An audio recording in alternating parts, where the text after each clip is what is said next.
warahmatullahi wabarakatuh. Kami dari kumpulan 1, Falsafah dan Isu Semasa, Seksyen 2 ingin membentangkan tentang laporan kajian kami yang bertemakan alam sekitar. Kami telah memilih tajuk Bencana Banjir di Malaysia. Berikut merupakan ahli kumpulan dalam kumpulan 1: Yu Shimin, Putri Aiman Sarah, Mai Sarah Akmal, Alice Anglisha, Adil, Muhammad Firdaus Hakimi, Nur Hisham, Muhammad Fazlur Rahman, Muhammad Faik Hilman, Muhammad Zaim dan saya, Daniel Safi. Terima kasih kepada rakan saya. Seterusnya saya akan mengolah tentang pendahuluan kajian kami. Banjir merupakan salah satu isu besar yang sering berlaku di Malaysia setahun sekali. Isu ini juga menjadi buah mulut oleh ramai masyarakat. Hal ini dikatakan demikian kerana banjir merupakan salah satu punca bencana yang boleh memberi impak negatif terhadap nyawa manusia serta mengakibatkan kerugian kepada ekonomi negara. Berdasarkan hasil kajian yang dibuat oleh Jawatan Kuasa Khas Forensik Bencana Banjir 2014, kejadian banjir besar tahun 2014 merupakan banjir besar yang terburuk pernah direkodkan dalam sejarah negara Malaysia sejak 200 tahun lalu. Kejadian banjir besar ini telah mengakibatkan kerugian sebanyak 2.85 bilion ringgit Malaysia, dan mangsa yang terlibat dalam kejadian banjir besar 2014 ini mencatat jumlah yang paling tinggi berbanding tahun-tahun sebelum ini. Selain itu, banjir juga akan mengakibatkan ekonomi negara kita akan runtuh. Hal ini kerana ia akan merosakkan bangunan, jalan dan infrastruktur lain. Seterusnya, banjir juga akan menyebabkan kerugian pada pertanian dan akan menghancurkan tanaman serta ladang.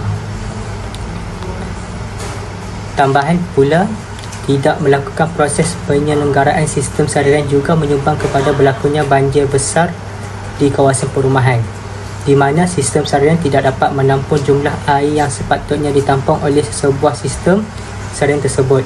Ini akan menyebabkan sistem saliran tersebut tersumbat dengan lumut dan sampah sarap. Di samping itu, kejadian banjir disebabkan oleh masalah seperti sistem saliran tersumbat oleh pembuangan sampah sarap daripada perbuatan manusia sendiri. Banjir yang melanda berpunca daripada longkang dan parit tersumbat oleh sampah sarap sehingga tidak mampu menampung jumlah air hujan yang banyak. Hal ini bertepatan dengan firman Allah SWT dalam surah Ar-Rum ayat 41 yang bermaksud telah timbul pelbagai kerosakan dan bala bencana di darat dan di laut dengan sebab apa yang telah dilakukan oleh tangan manusia. Kerana Allah hendak merasakan mereka sebahagian daripada balasan perbuatan-perbuatan yang buruk yang mereka telah lakukan, supaya mereka kembali insaf dan bertaubat. Seterusnya, saya akan menerangkan tentang objektif kajian kami. Pertama sekali, objektif kami adalah untuk mengkaji punca berlakunya banjir di Malaysia. Yang kedua ialah menjelaskan impak negatif bencana banjir kepada Malaysia. Dan yang terakhir sekali ialah mencadangkan langkah yang boleh dilakukan bagi mengatasi isu banjir di Malaysia. Setakat ini daripada saya serahkan kepada rakan saya. Terima kasih. Assalamualaikum warahmatullahi wabarakatuh. Nama saya Putri Aiman Sarah binti Muhammad Nizam. Nombor matrik saya AA222230. Untuk bahagian dapatan kajian ini, keputusan analisis data dikaji melalui kaedah kuantitatif daripada orang awam terhadap isu banjir yang sering berlaku di Malaysia dan impak negatif banjir kepada penduduk serta apakah punca-punca yang menyebabkan bencana banjir kerap berlaku. Perasaan sendiri ini diedarkan oleh setiap ahli kumpulan melalui Google Form yang telah disediakan. Demografi responden pula mengikut jantina, bangsa, agama, umur, fakulti, kelayakan akademik dan tahun pengajian oleh orang awam yang rata-ratanya ialah seorang pelajar. Carta di atas menunjukkan bilangan peratus responden mengikut jantina. Bagi jantina lelaki, terdapat sebanyak 53.8% responden, manakala 46.2% responden daripada jantina perempuan. Berdasarkan hasil kajian, peratusan bilangan responden yang tertinggi ialah berbangsa Melayu sebanyak 81.1% dan 9.4% bagi bangsa Cina. Hasil kajian ini menunjukkan majoriti responden yang menjawab borang soal selidik ini beragama Islam, iaitu sebanyak 86.8%, dan seterusnya carta di atas menunjukkan demografi responden yang rata-ratanya berumur 18 hingga 20 tahun sebanyak 73.6%. Seterusnya, responden yang berumur dari 21 hingga 23 tahun mempunyai sebanyak 26.4% responden. Bagi carta fakulti menunjukkan peratus orang awam yang terdiri daripada pelajar UTHM berdasarkan fakulti yang berbeza. Pelajar-pelajar daripada Fakulti Pusat Pengajian Diploma terdapat sebanyak 50.9% responden, manakala sebanyak 28.3% daripada Fakulti Sains Penggunaan dan Teknologi. Seterusnya, terdapat 20.8% daripada pelajar Fakulti Teknologi Kejuruteraan. Bagi carta kelayakan akademik pula menunjukkan bilangan peratus responden terdapat sebanyak 88.7% responden pelajar diploma, manakala terdapat 11.3% bilangan responden pelajar daripada kelayakan akademik ijazah. Bagi carta yang terakhir pula, kita dapat lihat majoriti pelajar yang menjawab borang soal selidik ini merupakan pelajar tahun 1 dan peratusnya sebanyak 49.1%. Seterusnya, sebanyak 26.4% responden merupakan pelajar tahun 2 dan 20.8% responden daripada pelajar tahun 3. Untuk dapatan soal selidik bagi analisis data puncanya berlaku banjir di Malaysia ialah majoriti responden seramai 35 daripada 53 orang sangat setuju bahawa pembuangan sisa sampah merata merupakan salah satu punca berlakunya banjir di Malaysia, dan seramai 15 orang memilih setuju dengan pernyataan itu. Seterusnya, seramai 31 orang daripada 53 responden setuju dengan pernyataan cuaca hujan yang berlarutan juga antara punca berlakunya banjir, dan 17 orang responden memilih sangat setuju dengan pernyataan itu. Bagi pernyataan seterusnya, seramai 36 orang responden memilih sangat setuju dengan pernyataan kemusnahan hutan tadahan, dan sebanyak 13 orang responden memilih setuju dengan pernyataan ini.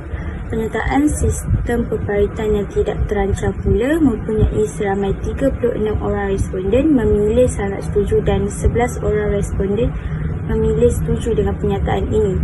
Pernyataan yang terakhir tentang punca berlakunya banjir di Malaysia ialah proses hakisan tebing sungai yang mempunyai seramai 31 orang memilih sangat setuju dan 16 orang responden memilih setuju dengan pernyataan ini. Terima kasih atas saudara Putri.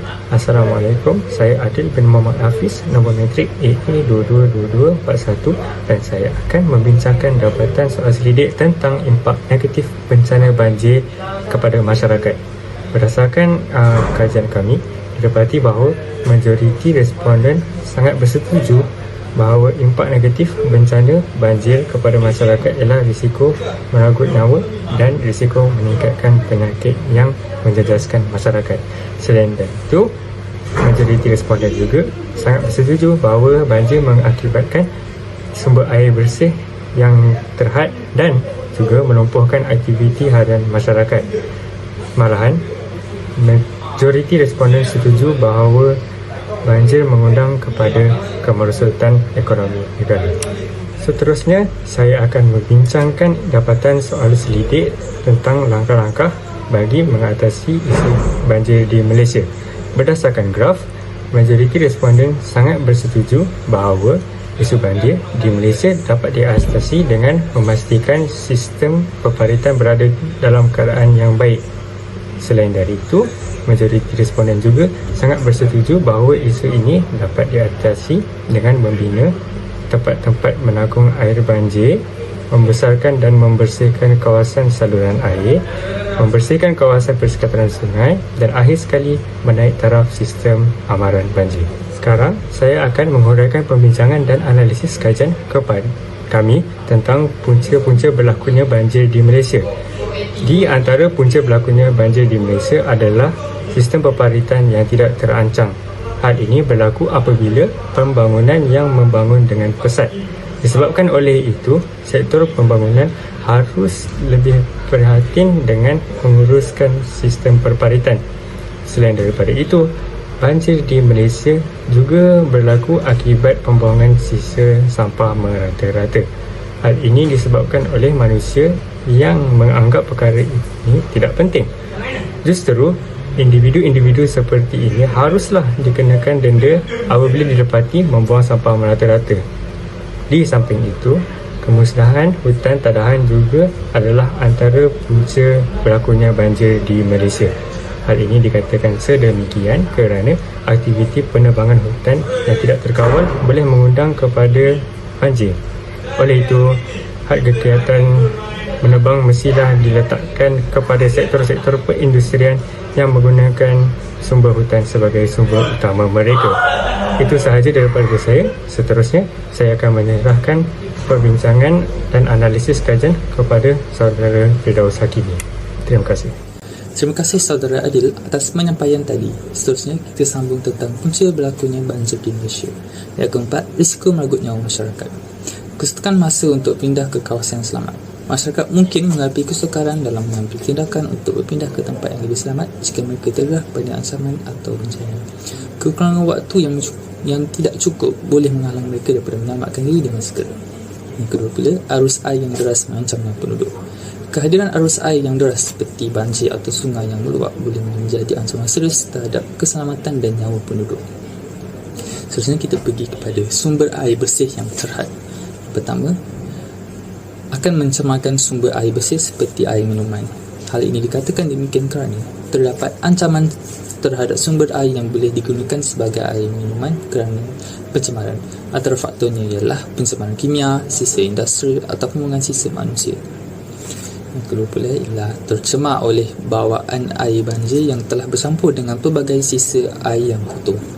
Ketika berlakunya banjir, air banjir yang melanda kawasan boleh tercemar dengan sisa-sisa kotoran, bahan kimia atau bahan berbahaya lain yang tercampur dalam air tersebut. Ini akan menyebabkan sumber air menjadi tercemar. Yang keenam pula, risiko meningkatkan penyakit yang menjejaskan masyarakat. Masyarakat yang terdedah dengan air banjir berisiko mendapat penyakit bawaan yang berkemungkinan tiada penawarnya. Perkara ini akan menyebabkan pelbagai penyakit yang terjangkit pada individu, antaranya penyakit kulit, pernafasan dan masalah kesihatan yang lain. Seterusnya kita masuk pada langkah-langkah mengatasi isu banjir di Malaysia. Yang pertama, memastikan sistem peparitan berada dalam keadaan baik, iaitu dengan meletakkan amaran tentang pemeliharaan kawasan peparitan. Yang kedua pula, memastikan tiada pembuangan sampah yang berlaku ke kawasan peparitan. Nanti kau kat. Okay. Yang kedua pula ialah membesarkan dan membersihkan kawasan saluran air. Yang pertama, menyelenggara sistem peparitan secara berkala. Perkara ini melibatkan pemeriksaan, penyelenggaraan dan pembaikan yang diperlukan untuk memastikan peparitan berfungsi dengan baik dan dapat mengalirkan air dengan lancar. Pihak kerajaan juga memainkan peranan penting dalam mengambil berat dan memastikan keselamatan serta keberkesanan sistem peparitan di negara ini. Perkara ini melibatkan pelaksanaan dasar yang tepat, pemantauan yang berterusan dan penyediaan sumber daya yang mencukupi untuk pemeliharaan dan peningkatan sistem peparitan secara menyeluruh. Dan akhir sekali, membersihkan kawasan persekatan sungai dengan menganjurkan gotong royong di setiap kampung atau taman perumahan. Yang kedua, membuat kempen kesedaran tentang kawasan sungai yang dipelihara. Sebagai kesimpulan, kita mestilah memelihara dan memulihara aset alam semula jadi sebagai tanda penghargaan kita hidup di bumi. Kita juga haruslah menjadi individu yang mempunyai sifat ihsan terhadap alam sekitar agar hidup kita semakin diberkati dan dapat dijadikan contoh kepada generasi akan datang.